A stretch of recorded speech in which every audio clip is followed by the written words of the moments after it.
Hey, how's it going, YouTube? Happy Monday. Well, it's a little late for a happy Monday, but nonetheless, happy Monday.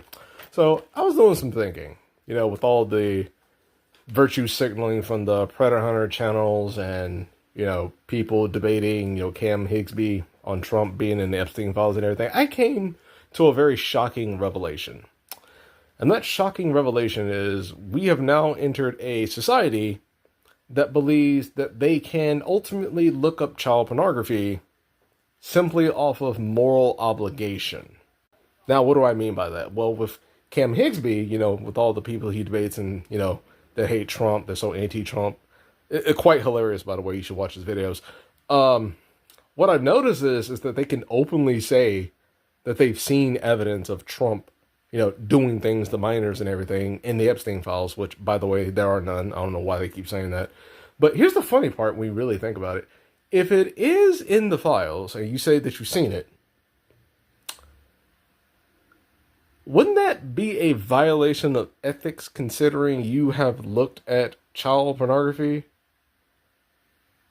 And you are giving yourself moral justification because you hate Trump to be able to look at child pornography?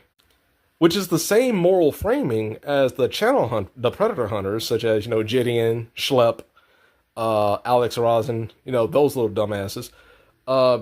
They openly admitted to selling CSAM to their audience, while at the same time saying that they're going against, lolicons, which lolicon does not mean porn. Lolicon means person who consumes lolly. It's kind of like gun con or crime con or, consumer, the consumer of whatever the noun or the adjective is before that. That's the thing. That's what it actually means. It doesn't mean porn. But these people are also looking it up, but they've given themselves moral justification to look up what they believe is child pornography.